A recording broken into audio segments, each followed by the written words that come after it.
મોટા ભાઈ અને તમે બધાય સાંભળી લ્યો, આજે આ બાવાને આજ મોજ આવી છે. બોલો બાપા, તમારે મોજ ઈ જ અમારી મોજ. હા હો, બાપાનું એક એક વેણ આપણી મોજ. તો આપણે એક પારણ કરીએ. બોલો બાપા, આનાથી વળી રૂડું હું. રવજીભાઈ, તમારી વાત સાચી, પણ વાલા આપણે નાણાં ક્યાંથી કાઢશું? હે બાપા, તમે અમારી ઠેકડી તો નથી ઉડાડતા ને? બાપા, તમે બંડી ખંખીરો તો વરસાદ વરસે નાણાનો. એલા ગાંડા ભાઈ, હું કાંઈ જાદુગર છું?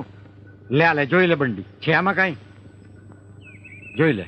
લે આ ઊંધી કરી છે કાંઈ આમાં? જોઈ લે. અરે ગાંડા ભાઈ, તમે બધાય ભક્તો ભેગા થઈ મને જે કાંઈ નાણાં આપો ને એ હું મારી બંડીમાં નાખું.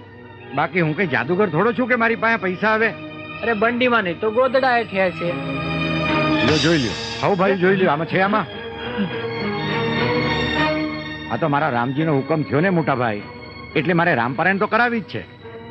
બાકી તમે હવ થોડી થોડી જે કાંઈ તમારાથી મદદ થાય એ તમારી શક્તિ પ્રમાણે કરો. બાકી મારો રામ તો બેઠો જ છે. સીતારામ. સીતારામ સીતારામ વાલા. બાપા, મને છે ને હટું બોલાવ્યો?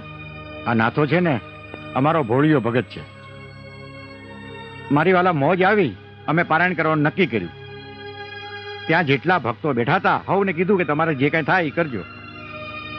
પણ આ તમારો નાથિયો તમારી ગાડી ગીરવે મૂકી આવી અને આ 2000 રૂપિયા લઈને આવ્યો. હવે મારા નાથો છે, આવ ભોળો. ભાઈ સાહેબ, તમે એને કઈ ઠપકો દીધા નહીં. આ તમારા 2000 રૂપિયા પાછા.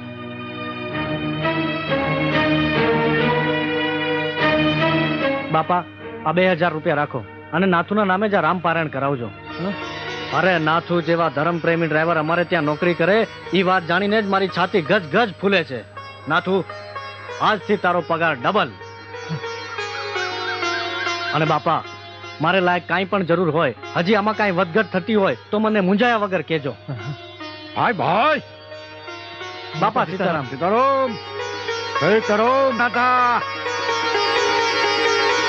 અને આ પ્રમાણે માયાવી મેઘનાદના ધનુષથી ઘાયલ થયેલા શ્રી લક્ષ્મણ યુદ્ધના મેદાનની વચ્ચે પડ્યા છે. અને લક્ષ્મણજીની આ પરિસ્થિતિ જોઈને રામ ભગવાન ત્યાં કલ્પાંત કરે છે.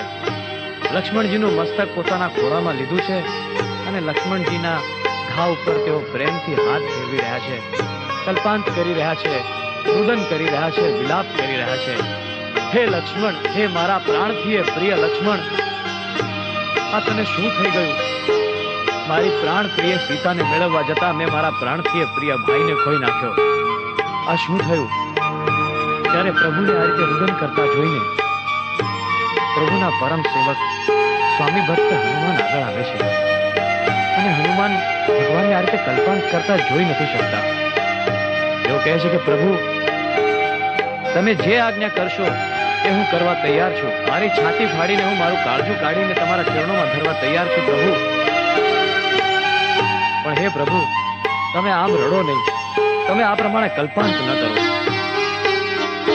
ત્યારે ત્યાં બેઠેલા કંઈક વિદ્વાનો અને સુજાણોમાંથી શ્રી જાંબુવંતજી આગળ આવે છે અને જાંબુવંતજી કહે છે કે હે હનુમાન, હે અંજની પુત્ર, જો તમારે ભગવાન શ્રી રામનું દુઃખ દૂર કરવું હોય તો એનો એક જ ઇલાજ છે કે ઉત્તર ભારતમાં આવેલા હિમાલય પર્વતના કૈલાશ શિખર પર આવેલી સંજીવની વનસ્પતિ લઈ આવો તો લક્ષ્મણજીના પ્રાણમાં પ્રાણ પુરાય. પણ આ કાર્ય માત્ર પવનપુત્ર હનુમાન જ કરી શકે છે. અને એટલું સાંભળતા જ હનુમાન છલાંગ લગાડી હિમાલય પહોંચી જાય છે. ત્યાંથી સંજીવની લાવી અને લક્ષ્મણજીને સજીવન કરે છે. અને આ જોઈને રામ પ્રભુ એમ કહે છે કે હે હનુમાન, તું મને મારા ભરત ભાઈથી વધુ પ્રિય છે. આટલું બોલતા શ્રી રામ પ્રભુ હનુમાનજીને ચરણોમાંથી ઉપાડી છાતી સરસો ચાંપી દે છે.